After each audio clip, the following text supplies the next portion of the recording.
Bueno, si el temblor no los espantó, agárrense, porque este mensaje, dile al de lado, va a estar fuerte, ¿verdad? Ya saben que creemos nosotros firmemente que la verdadera sana doctrina no es cuando siempre se habla fuerte. Hay quien piensa que el que toda la vida habla de puro arrepentimiento, ese sí tiene sana doctrina, y no, a veces también se requiere una palabra de ánimo, de esperanza, ¿verdad? De sanidad a nuestro corazón.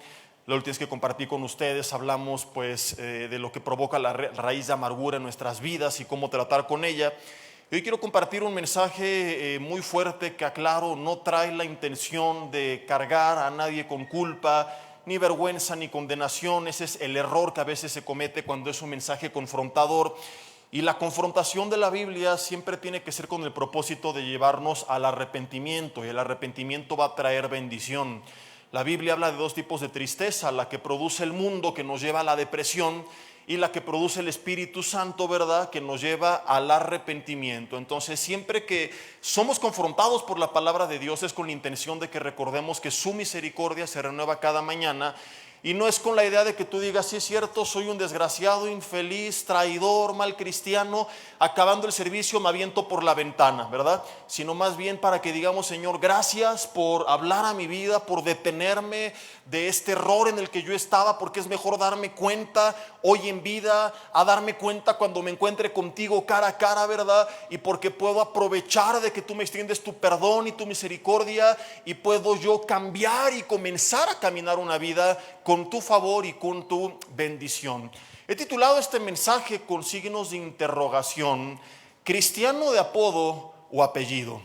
Di conmigo, uyuyuy, ay, ay, ay. Y quiero comenzar contándote un poco de lo que Pablo escribe acerca de algunos judíos, y te preguntarás, ¿y qué tienen que ver los judíos con nosotros?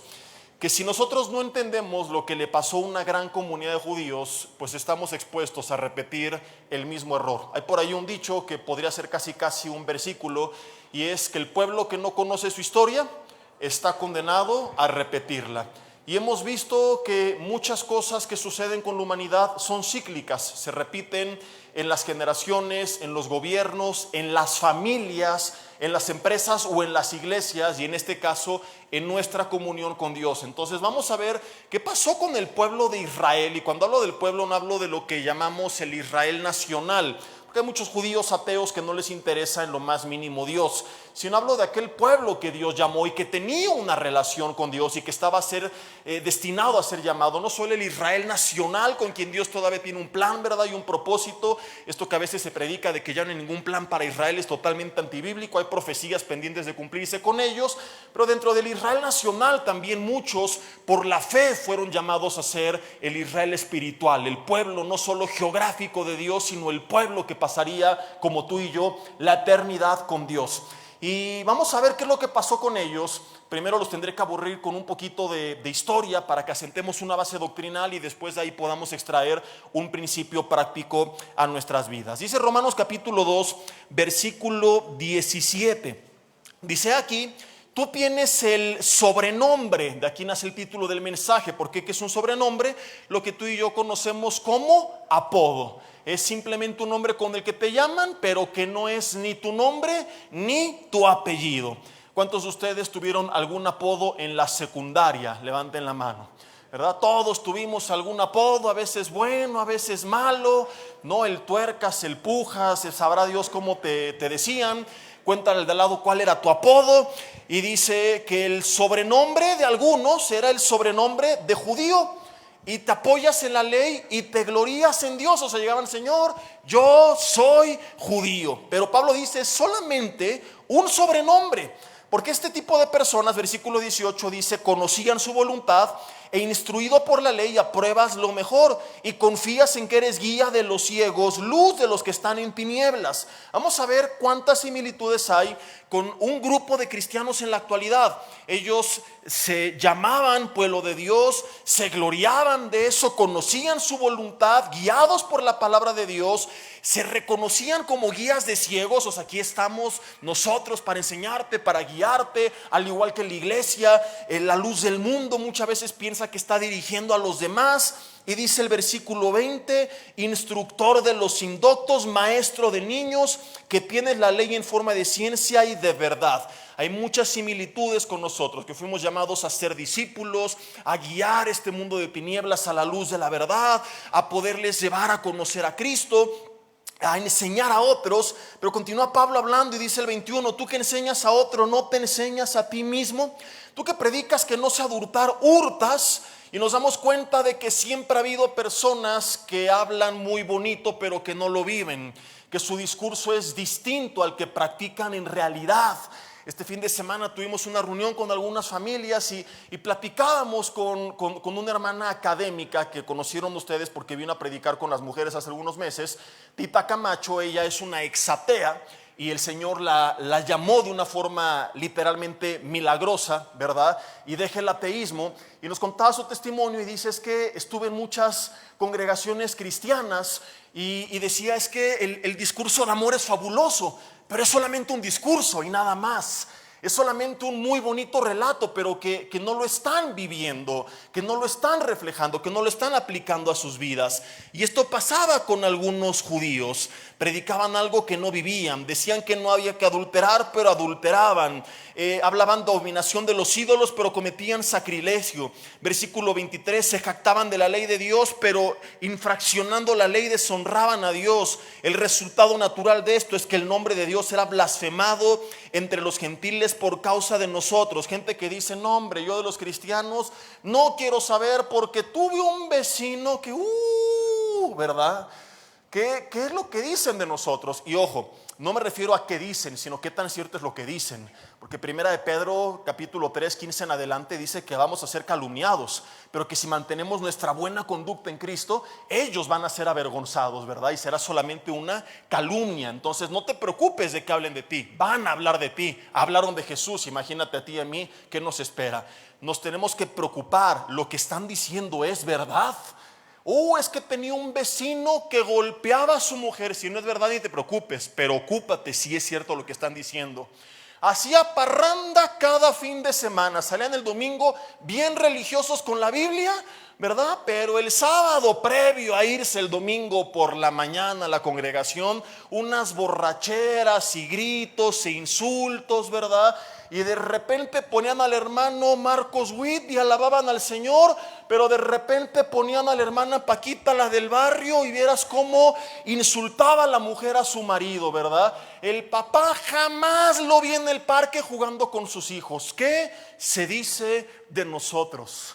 ¿Qué es lo que la gente ve cuando vamos en las calles con nuestras familias? ¿Cómo tratamos a nuestra esposa? ¿Cómo tratamos a nuestros padres? ¿Cómo tratamos a nuestros hijos? ¿Cómo nos conducimos cuando vamos a un restaurante con el personal de servicio? ¿Cómo somos con los demás?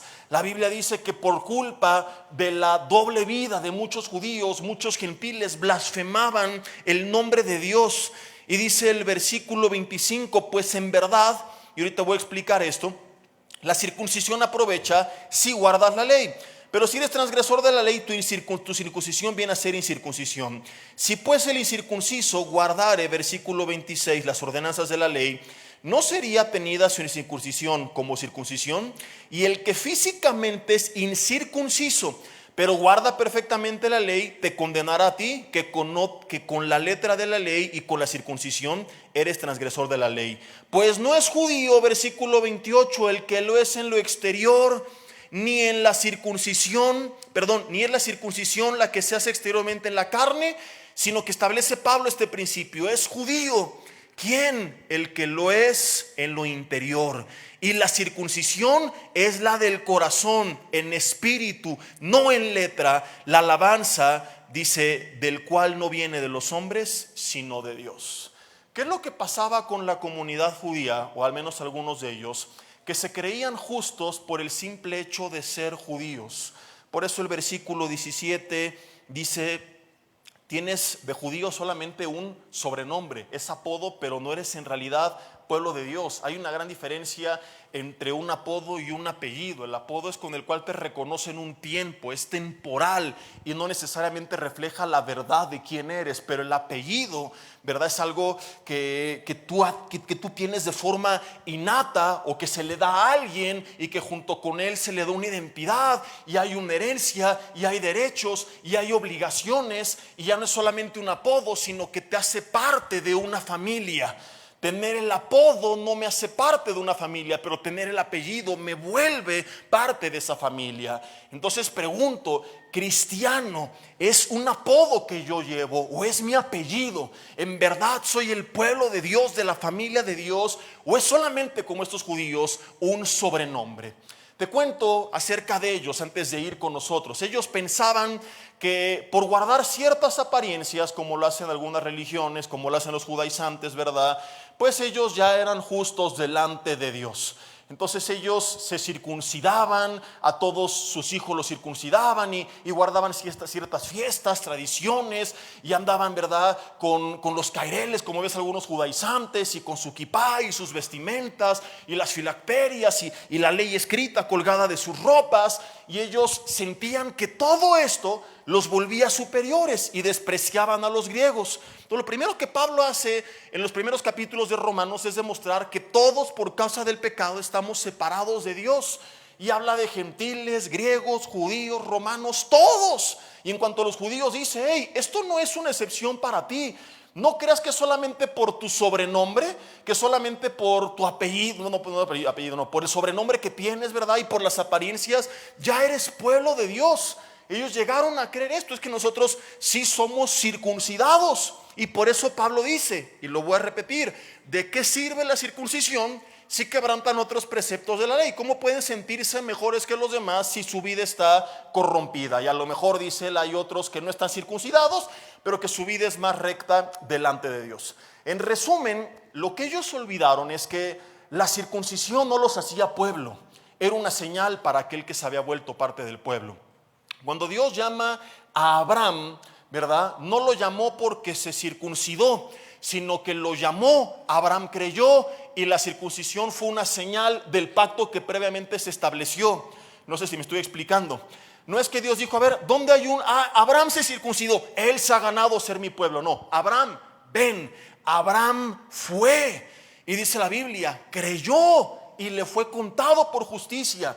Y entonces, como señal, di conmigo señal, que es una señal, es algo externo que es visible ante los demás. Entonces, una señal del pueblo de Dios que había sido llamado por Dios y que le había creído a Dios es que se iban a circuncidar.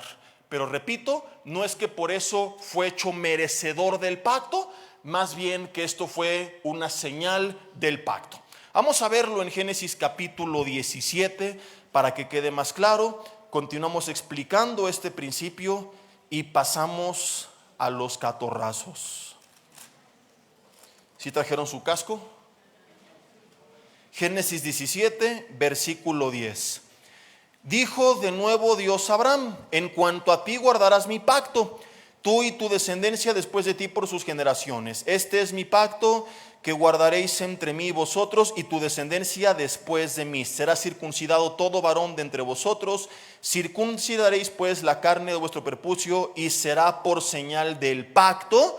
No dice y será el pacto, será por señal del pacto. Dice entre mí y entre ustedes. Era una señal. Pero un grupo de judíos lo olvida por completo y piensa que tener esa señal ya lo volvía automáticamente pueblo.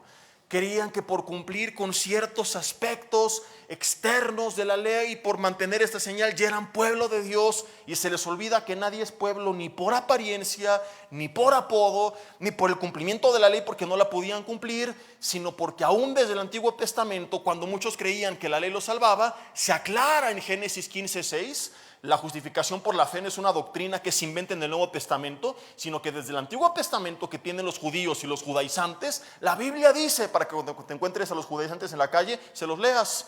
Porque hay por ahí hermanos, ¿verdad?, que no pueden negar la cruz de su parroquia, son más mexicanos que el nopal y los frijoles juntos, pero ya andan con los caireles y ya se creen, no, yo ya no soy Pedro Hernández López, yo soy Ben-Rabí Moshe Zacarías, ¿verdad?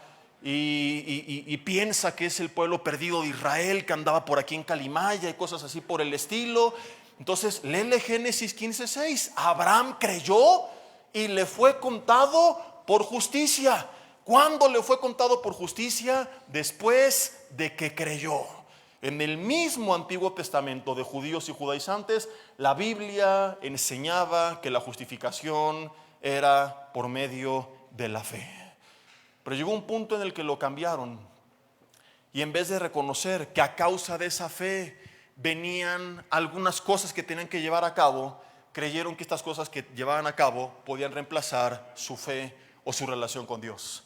Y es entonces cuando, iluminado por el Espíritu Santo, Oseas les dice en el capítulo 6, versículo 6: misericordia quiero y no sacrificio, conocimiento de Dios más que holocaustos. ¿De qué sirve todos sus sacrificios si no hay misericordia, si no hay amor al prójimo, si son egoístas? ¿Y de qué sirven todos los holocaustos si no hay conocimiento de Dios? Olvidaron que se trataba de una relación con Dios y cambiaron la relación con Dios por ciertas señales y por ciertas fiestas y tradiciones, y llegaron al extremo tan perverso de que a la par que ofrecían sacrificio a otros ídolos, también le ofrecían sacrificio a Dios. De que andaban creyendo que podían navegar, digamos entre comillas, en lo mejor de dos mundos. Jesús decía a los fariseos: este pueblo, como dijo Isaías, es hipócrita porque me honra de labios, pero su corazón está lejos de mí. Enseñan mandamientos de hombres que yo nunca les mandé.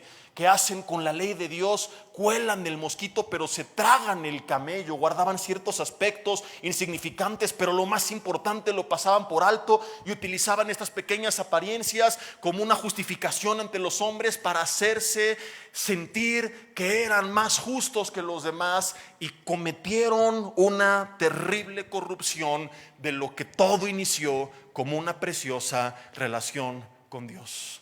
Por eso Jesús, en Mateo capítulo 3, versículo 7, leo antes de pasar a la aplicación para nosotros de este principio, les dice, Mateo capítulo 3, versículo 7: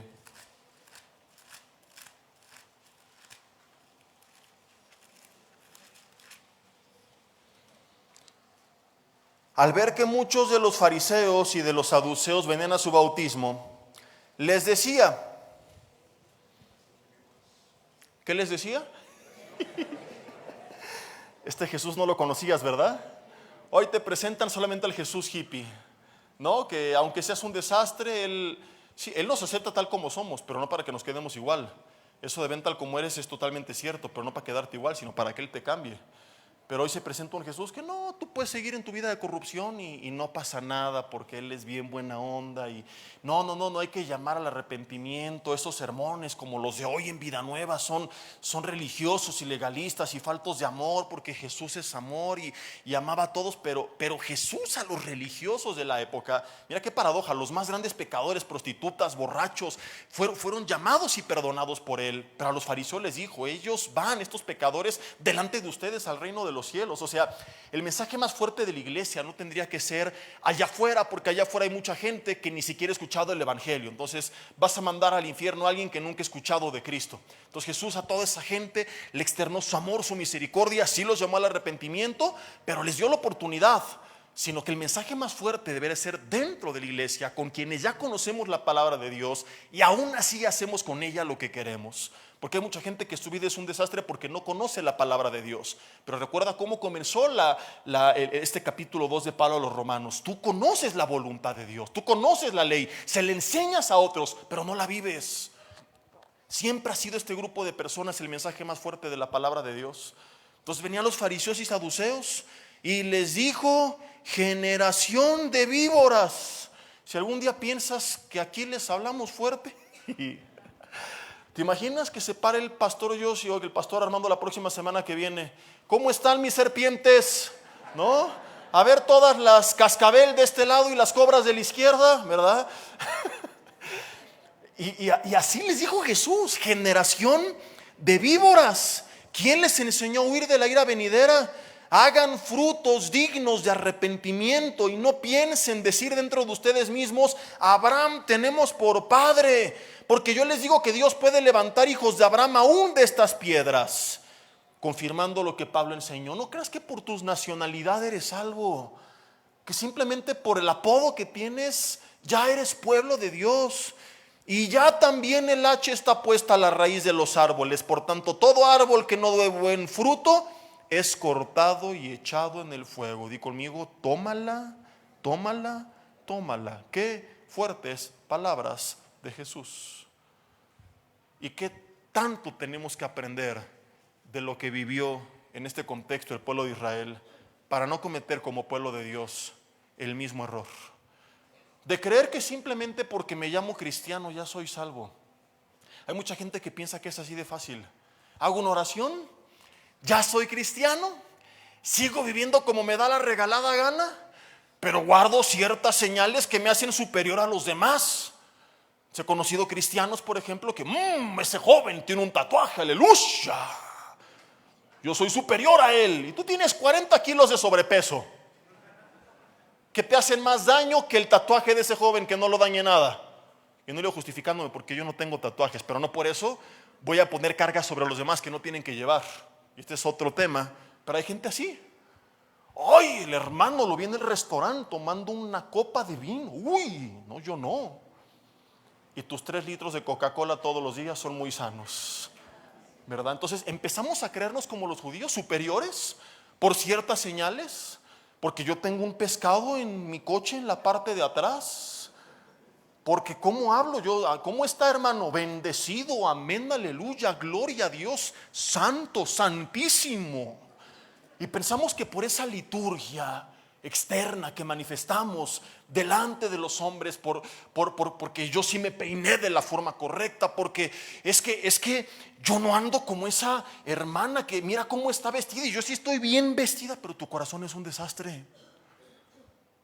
¿Y de qué sirve tu vestimenta honorosa si tu corazón está lleno de envidia, lleno de chisme, lleno de calumnias, lleno de orgullo, lleno de soberbia? No nos damos cuenta de que estamos repitiendo el mismo error. Y que en tal caso, como Pablo dijo, tu circuncisión es como incircuncisión. Es decir, esas señales, cuando internamente no hubo una transformación, no sirven para nada. Porque la salvación nunca ha sido por medio de obras. La salvación produce obras. Y qué diferente es cuando las señales son una consecuencia de mi fe. No estoy hablando de que no las tiene que haber, pero no podemos creer que por las simples señales va a reemplazar mi fe y que mi vida puede ser un desastre, pero como guardo esta liturgia y estas apariencias, ¿verdad? Entonces ya soy pueblo de Dios. ¿Por qué tú te consideras cristiano? Muchos dicen, pues porque hice una oración, pastor, y le dije a Jesús que viniera a mi vida. Es que me bauticé, es que mi papá era cristiano y mi abuela era cristiana. Y algunos dicen, yo soy de cuna cristiana. Ah, mira, no me digas. Ahora hay cunas cristianas. Yo he leído Apocalipsis donde hay una visión del cielo y nunca he visto que Juan diga, y entonces vi las cunas cristianas en el cielo, ¿verdad? No hay tal cosa como cristiano por herencia. Hay una promesa para los que creen en Jesús acerca de su descendencia, pero la fe es individual. Las cosas no han cambiado y el principio es el mismo. Todo esto externo, todas estas señales, ¿verdad?, tendrían que ser una consecuencia de ser un pueblo genuino, pero no es el medio para convertirme en pueblo. De nada sirve y como yo hablo con mi liturgia y tengo mi pescadito y voy a la iglesia y levanto las manos y digo amén, aleluya, gloria a Dios, ¿verdad? Si mi vida no ha sido realmente transformada, si no tengo una relación con Dios. Ahorita veremos un autoexamen de cómo podemos nosotros saber si soy cristiano de apodo o apellido. Pero hay mucha gente que primero tiene que reconocer que la simple apariencia no es una evidencia de que soy pueblo de Dios.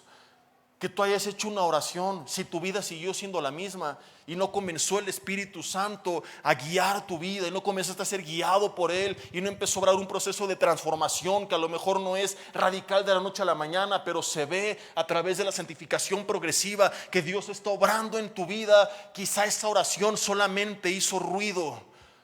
Y este es uno de los errores de enseñar tan a la ligera que simplemente por hacer una oración ya se es salvo. Cuando Romanos 10 del 9 al 10, y algún día aquí lo vimos, dice que la oración que se hace de forma verbal y audible tiene que ser una confesión de lo que creí en mi corazón. La oración sin fe no sirve para nada. No somos salvos por un mantra, somos salvos por medio de la fe. Desde el Antiguo Testamento es al que cree, le es contada su fe por justicia, y entonces con una oración confiesa la fe que ha habido en su corazón. Pero muchos no lo entienden así. Y he conocido gente que dile que haga esta oración. Yo te he contado de lo que vivimos muchos años en el grupo de evangelismo. Antes de ser pastor me tocó ser líder de jóvenes, y antes de líder de jóvenes coordinar el grupo de evangelismo. Teníamos algunas actividades, una de ellas era ir los sábados a la Alameda Central en Toluca, en grupos de 2 en 2, predicarle a las personas. Tristemente no hubo mucha participación de la congregación. La iglesia no está acostumbrada a compartir su fe, ¿verdad? Estamos tan cómodos sentados a la mesa del rey que se nos olvida que algún día fuimos mendigos. Y es algo que tenemos que pedirle al Señor, que nos ponga todos los días personas que de una u otra forma podamos compartir, usar nuestras redes para compartir y aprovechar cada momento. Estás sentado en un lugar y llega un niñito, por ejemplo, a pedirte algo, y ¿qué le dices? Sáquese, ¿verdad? Ahí estábamos comiendo y llegan unos niñitos, y si le doy una adivinanza, ¿me da una propina? A ver, dímela. Me dan 2 o 3. Ya se iba y le digo, déjame hacerte yo a ti una. Y se queda así. Le digo, murió y al 3er día resucitó. ¿Quién es? Y aprovechamos para sembrar una semilla y orar para que el Señor dé fruto de esa semilla sembrada en su corazón, porque Él estableció, dice Hebreos, los límites de nuestra habitación y prefijó los tiempos. En donde estoy, con quien estoy, no es por casualidad. ¿Por qué? ¿Por qué estamos ahí? En la noche platicando con mi esposa decíamos, pero este lugar nada más íbamos a ir a tomar algo y acabamos comiendo, ¿verdad? Y con los hermanos que fuimos dijeron, bueno, quizá el propósito fue compartirle a estos chiquitos. Entonces nunca nos encontramos a alguien por casualidad. Dios tiene un propósito detrás de todo. Regresando al punto a lo que iba, a veces íbamos 10, a veces 12, alguna vez fuimos 4, el Padre, el Hijo, el Espíritu Santo y un servidor, fue lo menos que nos tocó ir. Y les he contado alguna vez, pero quiero repetirlo porque tiene que ver todo con el tema, porque ella es solamente una muestra de cómo gran parte de la iglesia lo ve. Una hermana que después de compartir regresaba y nos reuníamos y juntamos los papelitos de los datos de las personas que aparentemente habían entregado su vida a Cristo para darle seguimiento, orar por ellos, invitarlos a estudios, eventos, etc. Y todos regresamos con 2, 3 papelitos nada más, y ella llegaba así con un fajo como MacPato, pero de papeles, ¿verdad? 20, 30, 40 nombres de personas. Y yo dije, bueno, ni el apóstol Pablo, ¿verdad? Ella es tataranita de Billy Graham o de dónde salió. Y un día dije, yo me voy a ir con ella para aprender.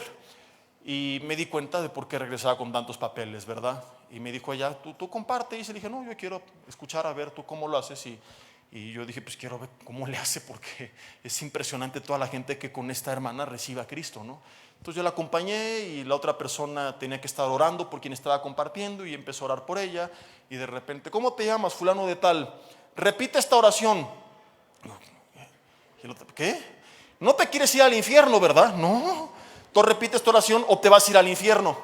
¿Pero de qué? ¿Qué no crees en Jesús? ¿Verdad? Y entonces casi les ponía la pistola en la cabeza. Y dije, con razón, regresa con 30, 40 papeles, muchos de ellos con teléfonos falsos. Nos dimos cuenta después de esto. Con datos que la gente inventaba, decía, con tal de que la señora me deje de molestar, si quiere digo que Buda es lo que sea, ¿verdad? Pero ya que me deje en paz. Y como le hemos dicho muchas veces, la fe no entra a fuerzas, ni Jesús obligó a sus discípulos a seguirle. Entonces hablé con ella y le expliqué pues que así no eran las cosas, que la gente no era salva solamente por repetir unas palabras. Y no solamente ha sido ella, muchos hermanos a lo largo de la historia a veces, mira Jessy, traje aquí a mi familia, guíalos a que hagan la oración. Pero ¿qué oración? Recibiendo a Cristo. ¿Pero ya saben quién es Cristo? ¿Ya saben cuál es su condición sin Cristo? ¿Ya saben a qué vino Cristo? ¿Ya les presentaste al Jesús Señor y Salvador? Porque a veces se presenta al Salvador, pero no les hablan del Señor. Y quieren al Salvador, pero no al Señor, y no hay Salvador sin Señor. Yo no puedo pedir solamente que me salve y aborrecerle. Para que Él me salve le tengo que rendir mi vida. Porque supuestamente fui comprado a precio de sangre, lo cual querría decir que mi vida ahora le pertenece a Él. Entonces, hay gente que algún día dijo, sí, te recibo como mi Salvador, pero siguieron viviendo, siendo ellos su propio Señor, y sus vidas nunca fueron transformadas, y creen que van al cielo, solamente porque cuando les preguntan en el INEGI, ¿y tú qué religión profesas? Soy cristiano. Ah, cristiano. Y cuando lleguen al cielo, no, pues este cuate ni leía la Biblia, ni oraba, ni se discipulaba, nunca le predicó ni al perico, el perico decía puras groserías, ¿verdad? Jamás discipuló a nadie, nunca le compartió a su familia, le enseñó a sus hijos puras peladeces, nunca le importaron las convicciones, el carácter de sus hijos, nunca en su vida sirvió para nada dentro del cuerpo de Cristo. No tiene nada de cristiano. A ver, llámenlo. ¿Y tú por qué vas a entrar aquí? Aquí tengo el papel del INEGI, Señor. Aquí dice que yo soy cristiano. Y el Señor diciendo, no, pues sí, ya nos amolamos, ¿verdad? El INEGI dice que es cristiano. Entonces, ni modo que entre al cielo, aunque ni sepa qué es el cielo, pero tiene que entrar. Decía Billy Graham que si el 10% de la gente que afirmó recibir a Cristo en sus cruzadas evangelísticas, el hombre llenaba estadios, que si tan solamente el 10% fueran genuinas, él se daría por bien servido, porque él estimaba que ni el 10% de las decisiones eran en verdad de todo corazón. Ser cristiano, mi hermano, no es una moda. Y mucha gente en mis redes pongo ahí, soy cristiano, y piensan que ya por eso ya lo son, como si compré mi membresía de Sam's Club y ya la tengo y eso me da derecho de entrar al cielo. Quiero recordarte, y hace algunos meses lo vimos, que aún Jesús dijo que pastores de iglesias actuales van camino al infierno. Porque en Mateo 7, 21 al 23, Él dijo, no todo el que me dice Señor, Señor, ve a entrar al reino de los cielos, sino el que hace la voluntad de mi Padre que está en los cielos. Muchos me dirán aquel día, Señor, Señor, pero en tu nombre profetizamos, echamos fuera demonios, hicimos milagros, y entonces les declararé, nunca les conocí, apártense de mí, hacedores de maldad. Hay quien piensa que esta gente argumentaba haber hecho esto, pero que no lo hizo en nombre de Jesús. Pero Jesús en su respuesta no pone en tela de juicio que ellos creían que le estaban haciendo en nombre de Jesús. No dice, no es cierto, tú sabes que no lo hiciste en mi nombre. Jesús les dice, nunca los conocí. Ellos tampoco se ven sorprendidos, pero Señor, ellos sabían bien que hacían muchas de estas cosas, pero que nunca sus vidas fueron transformadas. Y ojo con lo que se dice de ellos. ¿En mi nombre? ¿En tu nombre? Perdón, ellos dijeron, profetizamos. Y Jesús no se los reprocha. No fue en mi nombre. Yo no los inspiré, no. Sí, yo te usé. Profetizar es hablar inspirado por Dios. Era gente que predicó la palabra. En tu nombre echamos fuera demonios, y Jesús no reprocha. No fue en mi nombre. Sí, está bien, fue en mi nombre. Para echar un demonio hay que saber cómo hacerlo. Hay cristianos que tienen 20 años y no saben cómo tratar con un endemoniado. O sea, no era gente que fue un domingo a la iglesia, era gente que conocía la palabra, era gente estudiosa de la palabra. En tu nombre hicimos milagros, y Jesús no les reprocha. No fue en mi nombre. Sí, fue en mi nombre. Porque Jesús usa a las mulas, a las piedras, y hasta el traidor de Judas utilizó. Pero las señales de lo que hago, aún hablando de estas, jamás serán un reemplazo de mi fe. Y si mi fe es verdadera, no solamente habrá señales como predicar, como liberar, como orar y que enfermos sean sanados, sino que haré en mi vida personal la voluntad de Dios. De modo que lo que me tendría que preguntar no es cuáles son las señales que los demás ven, sino cómo es aquello que los demás no conocen. No es solamente cómo es mi vida en público, sino cómo es mi vida en lo privado. Porque aquí en la iglesia todos tenemos caras bien bonitas. Y si no me crees, mira al de al lado a los ojos. Se ve que no rompe un plato tu marido. Tu esposa se ve tan mansa y tus hijitos son unos querubines. Pero si o no, así como nos vemos aquí de mustios, todos, y me incluyo, tenemos lo nuestro, ¿cierto o falso? Digan las mujeres, todos. La pregunta es, ¿qué estoy haciendo con eso que los demás no conocen? ¿Me quedé igual y no me importa? ¿Y lo disfrazo con un lenguaje religioso el domingo para que los demás piensen que todo esté en orden? ¿O realmente afligido voy a la presencia de Dios y le digo, Señor, ayúdame? ¿De qué me sirve que el hermano, que el pastor, que la hermana piense que soy el querubín o el arcángel, lo que sea, si tú conoces la realidad? Señor, ayúdame a cambiar mi carácter, mi forma de hablar, de pensar, mis vicios, a tener dominio propio, porque quiero hacer tu voluntad. Yo no estoy diciendo que el verdadero cristiano no es el que nunca falla, pero es quien falla se duele en su corazón, no por el qué dirán, sino porque sabe que Dios lo ve. El cristiano falso está muy preocupado por el qué dirán y puede vivir 20 años de hipocresía delante de Dios mientras la gente no lo descubra y dormir en paz porque hoy no me cacharon, porque mi esposa no se ha dado cuenta, porque mis hijos no saben realmente quién soy, porque en la iglesia se creyeron el cuento que les vendí. Pero el verdadero Hijo de Dios, el Espíritu Santo, no lo deja tranquilo. Y antes de cerrar sus ojos en la noche dice, Señor, tú sabes lo que los demás no saben y yo no estoy contento con esto, porque no me interesa agradar a todos los demás, quiero agradarte a ti, ayúdame. Y empieza a buscar a Dios en oración y en su palabra, y Dios empieza a influenciar su vida, a guiar su vida, a llenar de poder su vida, y su vida empieza a ser transformada. Tú sabes perfectamente de lo que estoy hablando y de qué lado de la línea te encuentras en este momento. Me he ocupado y preocupado por la apariencia ante los ojos de los hombres, o mi anhelo es honrar y hacer la voluntad de Dios. No todo el que me dice Señor, Señor, sino el que hace mi voluntad. Decir soy cristiano es muy fácil, pero pasa mi afirmación por el filtro de lo que la Biblia dice acerca de un cristiano.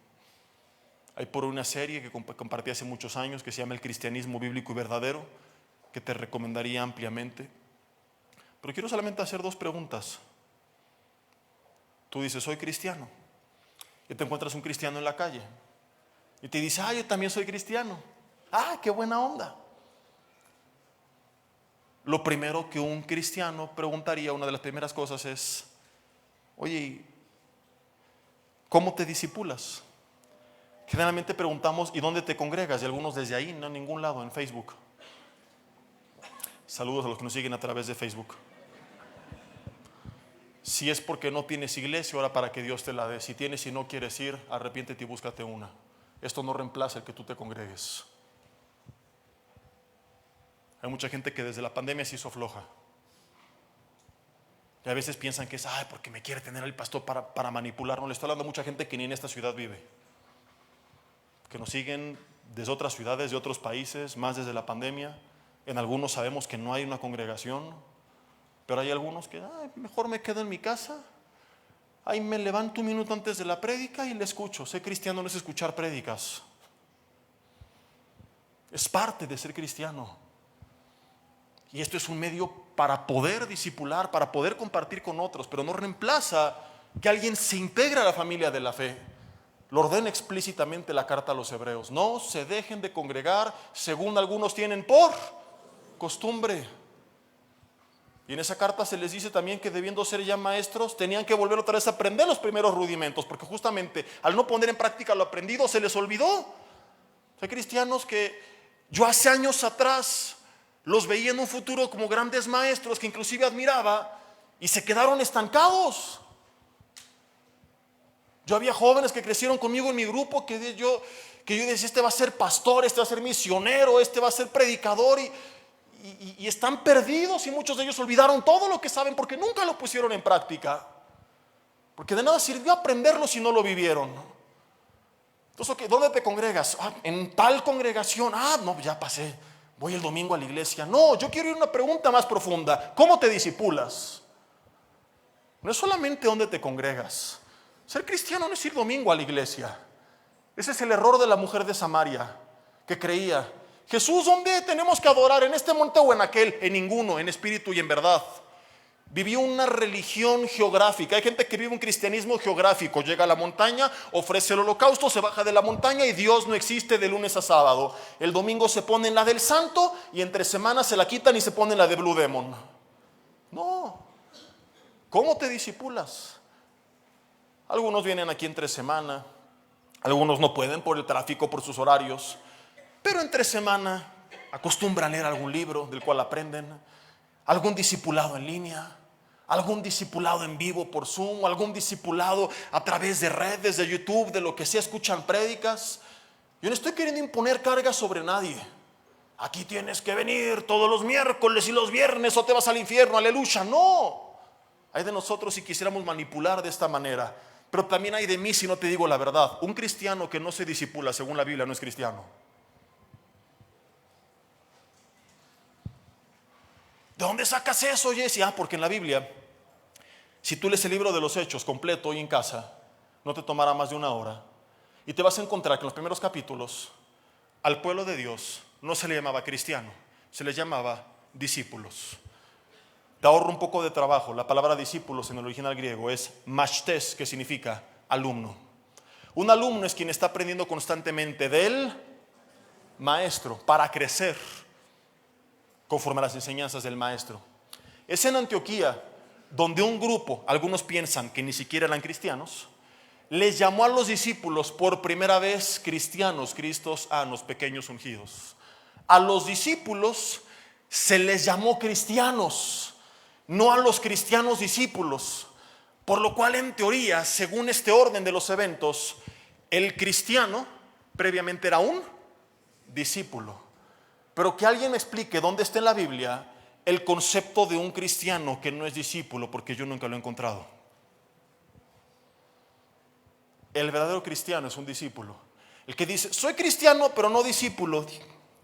A ver, explícame por qué ese concepto no está en la Biblia. Es como decir, mira lo que vio el ciego. Soy un sordo que oye. No, si eres sordo no oyes. Y si oyes no eres sordo. Es una contradicción de términos. Son incompatibles. Es lo mismo. Por implícito, cuando dice soy cristiano, según lo que la Biblia dice del cristiano, se concluye que soy discípulo. Decir soy cristiano pero no me discipulo es decir me inventé una cosa bien guajira que en la Biblia no existe.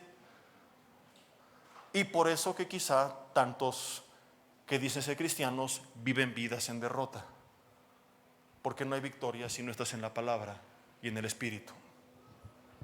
Entonces quizá por eso no logran superar sus problemas matrimoniales. No estoy diciendo que el cristiano no va a pelear. Me he cansado de repetir los viernes que como cristianos, 1 Corintios 15, vamos a sufrir.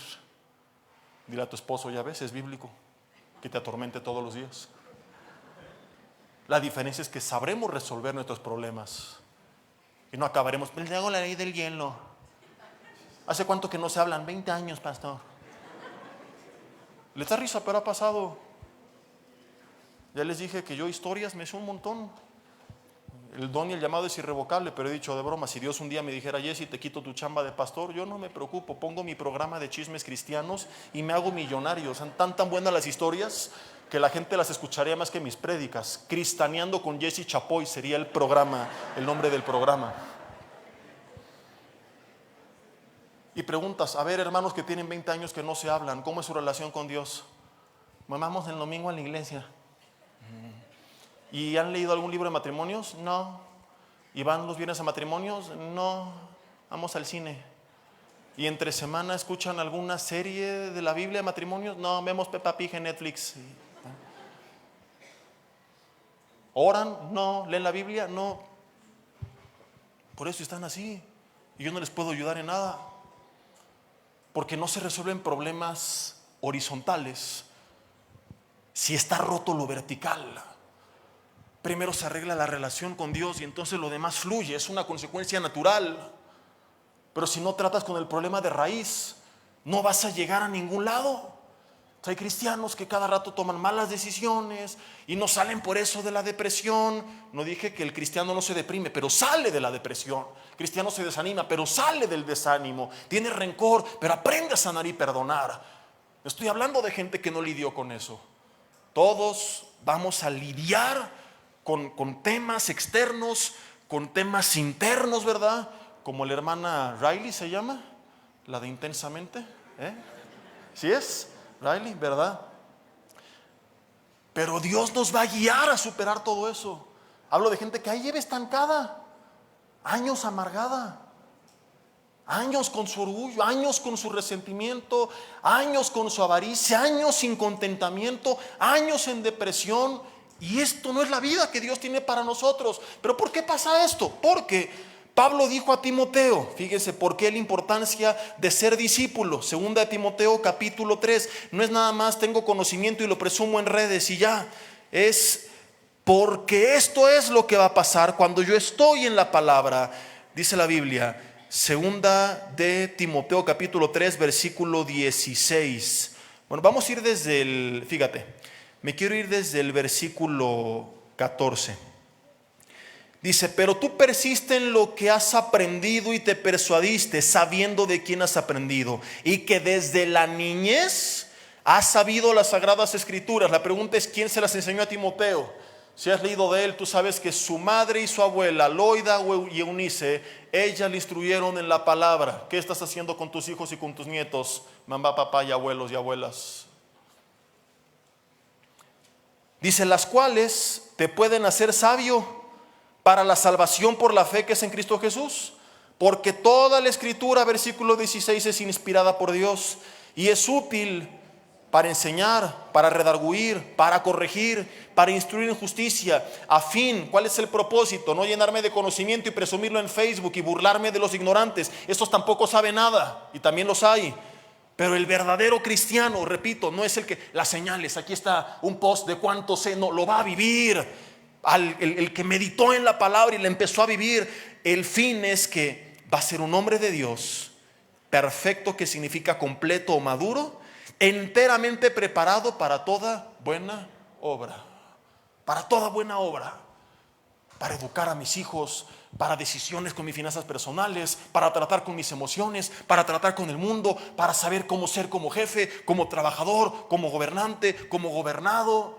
En toda buena obra el Señor con su palabra me va a preparar, porque hay gente que no está preparada para ninguna obra, porque no está como Timoteo siendo perseverante en la palabra, que es útil para enseñar, redarguir, corregir y para instruir. ¿Por qué me tropecé? ¿Por qué me perdí? Porque lámpara es a mis pies tu palabra, lumbrera a mi camino. Salmo 119, versículo 105. Por eso el cristiano es discípulo. No porque es un religioso que se la pasa todo el tiempo nada más en la Biblia, no vive su vida, pero esa vida es guiada por un manual que se llama la Biblia. Y cuando mi vida no es guiada por el manual, voy a cometer errores. Si yo compro un nuevo aparato de tecnología que nunca antes había visto y lo quiero usar sin el manual, ¿qué voy a hacer? Probablemente lo eche a perder o no le saque el máximo provecho. ¿Qué pasaría si tuvieras una abuelita que vive ahí en una granja, aislada del mundo y de la sociedad y de la tecnología, y tú le regalas un iPad de última generación, pero ella en su vida ha visto para qué sirve un iPad? Y dice, ay, qué bonita sartén ultra delgada que me regaló mi nieto, ¿verdad? Reproduce música y videos mientras cocino. Al minuto de estar en el fuego se va a chicharrar, te llamará por teléfono diciendo, esta cosa que me regalaste, hijita, pues estaba muy bonita, pero es una cochinada, no sirve. ¿Y qué le dirías, abuelita? Sí sirve, pero así no se usa. Y le enseñas para qué se usa y entonces cambiaría su concepto. Y así hay cristianos que dicen, mi vida no sirve, es una basura, ya no tiene sentido, el matrimonio no tiene solución, hay que tirar todo a la basura. No, sí sirve, pero lo estás usando mal. Porque lo estás usando, sin el instructivo de Dios, sin el manual de usuario, sin el testamento que Él nos dejó para guiarnos.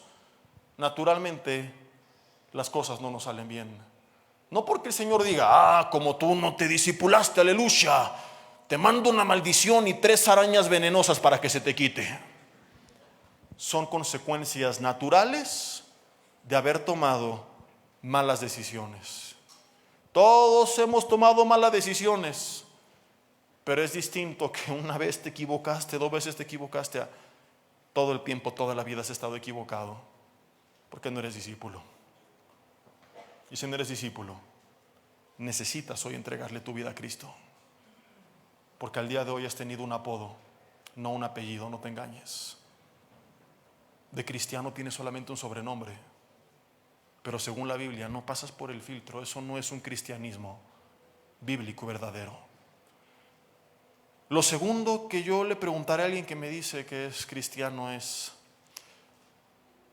para confirmar que en verdad lo sea: oye, cuéntame, ¿cuántas veces en tu vida, en decisiones importantes, cuéntame cuáles y cómo, el Espíritu Santo de Dios te mostró la voluntad de Dios para lo que decidiste? Porque actualmente tú le preguntas, por ejemplo, a una pareja de novios que se va a casar: ¿cómo sabes que son el uno para el otro? Pues no sé, lo sentí en mi corazón. No podemos ser guiados solo por sentimientos. No podemos ser guiados solamente por emociones. Y la Biblia dice en Romanos capítulo 8:14 que el que es hijo de Dios es guiado por el Espíritu. Te lo voy a leer para no parafrasear. Romanos capítulo 8, versículo 14. Dice: porque todos los que son guiados por el Espíritu de Dios, estos son los hijos de Dios. ¿Quién es el Hijo de Dios? El que es guiado por el Espíritu de Dios. Y algunos no saben ni quién es el Espíritu de Dios. Les preguntas del Espíritu Santo y piensan que es una fuerza o una palomita blanca que bajó sobre Jesús. Les preguntas: ¿y qué significa que es el consolador que Él prometió en Juan 14 y Juan 16? Pues que viene a hacerme cariñitos cuando esté triste. Y no saben ni el significado de la palabra en el original. Y no te la voy a decir tampoco el día de hoy. Le he dicho muchas veces, y algunos después de años en la iglesia, es tanta su apatía que ni saben quién es, que piensan que es algo en vez de saber que es alguien que está con nosotros todo el tiempo para guiarnos. ¿Y por qué no son guiados por Él? Porque no caminan en comunión con Dios. Porque van el domingo y dicen: Señor, lléname de tu Espíritu. El error de que a veces en una iglesia solamente se muevan emociones. Ay, voy a esa iglesia porque ahí sí se siente, y sientes el domingo, pero tu vida de lunes a sábado es un desastre. Es todo emocional.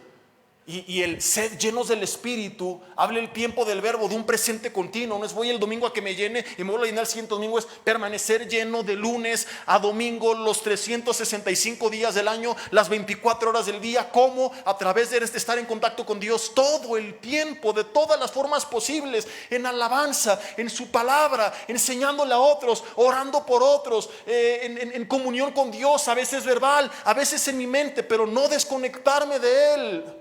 El orar sin cesar de 1 de Tesalonicenses 5:17. El estar en todo el tiempo posible, de todas las formas posibles, conectado con Dios. Pero para muchos esta es mi vida, al centro, y aquí están las áreas de mi vida: deportes, religión, escuela, negocios, familia, trabajo, salud y Dios. No, Dios tiene que ser el centro de todo eso. El cristianismo no es un área más de nuestras vidas. Debe de ser una relación con Dios que se vuelve el centro de nuestras vidas. Porque fuimos creados por Él y para Él. Cualquier otro concepto de cristianismo no es bíblico. Y sé que te está sonando quizá muy radical, pero es lo que la Biblia dice y yo no puedo enseñar otra cosa. Lo he dicho muchas veces. Prefiero vaciar la iglesia hablando la verdad que llenar la base de mentiras. Para mí éxito no es llenar este lugar. Es cumplir delante de Dios con lo que tengo que hacer. Yo no llegar al cielo y decir: Señor, tuve tanta gente en Vida Nueva. No, Señor, prediqué tu palabra, punto. ¿Qué hizo la gente con el mensaje? Ya no es mi tema, es un tema de Dios con las personas. Si evaluáramos el éxito del mensajero por la reacción de la gente ante su mensaje, Jesús sería un fracasado porque lo acabaron crucificando por su mensaje. Esteban fue apedreado y los profetas del Antiguo Testamento perseguidos. Quien sirve a Dios nunca tiene que interesarle qué piensan los demás y llévatelo para tu casa, sino hacer la voluntad de Dios y punto. Y por eso tengo que ser totalmente honesto y decirte: esto es lo que la Biblia dice. Y si no eres guiado por el Espíritu, sino por tu carne, por tus emociones, por otras voces, por la influencia de los amigos, del mundo, por el que dirán, por quedar bien con los demás, Porque no te quite el jefe la chamba, aun cuando el Espíritu te está mostrando lo que es correcto y tú lo sabes, pero elegiste mejor quedar bien con los demás y obtener la recompensa de los demás. No estás caminando como un cristiano debería de caminar. Quiero concluir con esto, si me apoyan aquí arriba con el teclado, por favor. Mateo capítulo 21, versículo 28. Jesús daba el ejemplo de dos jóvenes a quienes su padre les da una indicación. Y dice que fue con sus dos hijos. Y al primero le dijo: ve a trabajar en mi viña. Y él dijo, versículo 29, no quiero, igual que tus hijos. Pero después, arrepentido, fue. Pero fue al otro y le dijo de la misma manera. Y el otro dijo, sí, voy. Y no fue. Pregunta Jesús en el 31, ¿cuál de los dos hijos hizo la voluntad de su padre? Ellos dijeron el primero. Y te preguntas qué tiene que ver con el tema. Que Jesús de aquí concluye lo siguiente que mencioné hace rato. De cierto les digo que los publicanos y las rameras, se lo está diciendo a los religiosos de la época, van delante de ustedes al reino de Dios. Di conmigo, uyuyuy, megayayay.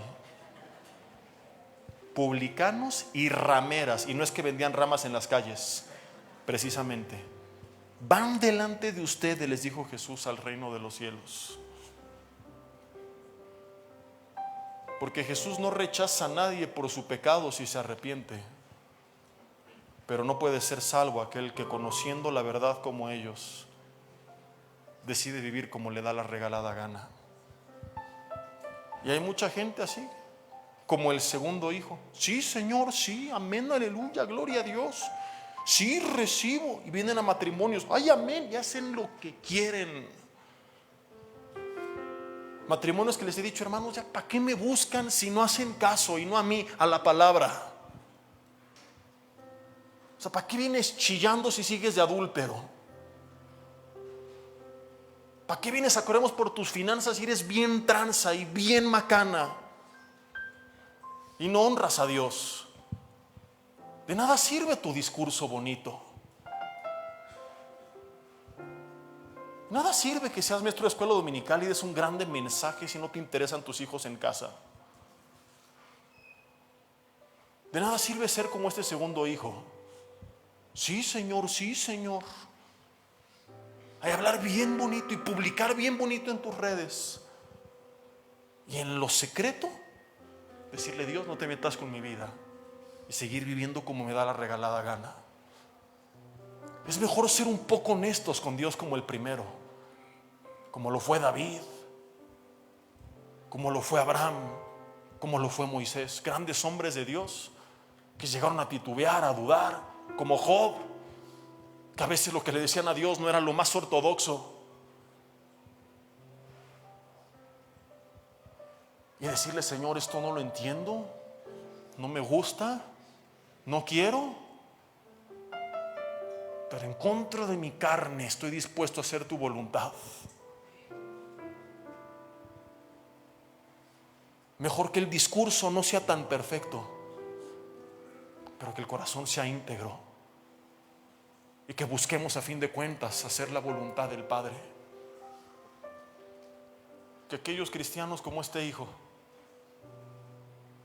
que fue puro bla, bla, bla y nada más, y nunca hicieron su voluntad.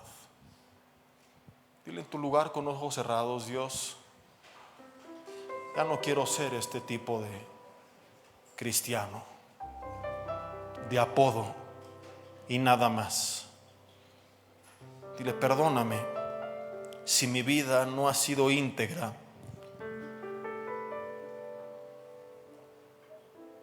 Y si me apoyo en ciertas señales y apariencias, pero no ha habido una transformación en mi corazón. Es verdad, no hay una relación contigo. No hay esa hambre por tu palabra, por ser un alumno tuyo, por caminar de tu mano. Soy lleno de todo menos de tu espíritu. Y me cuesta trabajo encontrar ocasiones que haya sido guiado por tu Espíritu. Dile: reconozco que he sido guiado por el consejo de otros, aunque a veces no haya sido el correcto, por la presión del mundo, por quedar bien con los demás, por agradar a los demás, y no por tener la convicción de que era tu voluntad. Dile: Dios, me duele reconocer la verdad, pero la reconozco porque creo que tu misericordia es nueva cada mañana, y que a pesar que hoy me has hablado fuerte, no es para llenarme y sacarme de este lugar lleno de culpa, sino porque me amas tanto que me quieres hacer ver la realidad, para que comience a caminar tomado de tu mano y viva la vida para la cual fui creado, y reciba la vida eterna por la cual pagaste en la cruz del Calvario. Así que yo no quiero despreciar esa oportunidad, y te pido en esta hora que me perdones. Dile: límpiame de mis pecados, Señor, y aquellas áreas donde tú sabes que te has mantenido por mucho tiempo igual. Dile: Dios, ayúdame. Voy a buscar consejo, dirección y oración, y quisiera prometer que dejaré esto mañana, pero solo puedo prometer que no dejaré de luchar de hoy en adelante hasta lograrlo. Que hoy rompo el tratado de paz con ese gigante. Habías hecho las paces con el pecado. Dile: no, Señor, no hago las paces, le declaro la guerra a mi pecado. No dejaré que me llene de culpa, pero tampoco dejaré que me deje viviendo en libertinaje. Iniciaré una guerra incansable que no terminará, hasta crecer y crecer y crecer en ese proceso de santificación progresiva. Dios, comenzaré a ser un discípulo, a aprender de tu palabra a través de alguna de las muchas en estos tiempos, de las muchas formas posibles, porque reconozco que te necesito y necesito la dirección del manual de vida que tienes para mí. Dios, enséñame a caminar guiado por tu Espíritu Santo. Dile: Dios, lléname de tu Espíritu Santo. Ven a reinar a mi vida, sé mi Señor y mi Salvador, y que la única influencia sobre mi vida a partir de hoy sea la tuya, Espíritu Santo de Dios. Enséñame a guiar, Señor, mis decisiones, no por las otras influencias que al día de hoy las habían guiado, sino por la dirección que tú darás a mi vida. Que así sea hecho, Señor, y que podamos tener la certeza de que somos cristianos de apellido, porque somos parte de la familia de la fe y no solamente un apodo. Que las señales sean solamente una evidencia, pero que en nuestro corazón estemos convencidos de que hemos nacido de nuevo y que tenemos una relación contigo viva, orgánica y permanente. Que esa relación no es una relación más alrededor de nuestras vidas, que es el centro de nuestras vidas, de la cual parten y dependen todas las demás. Que así sea hecho, Señor, en el nombre de Jesús. Amén y amén.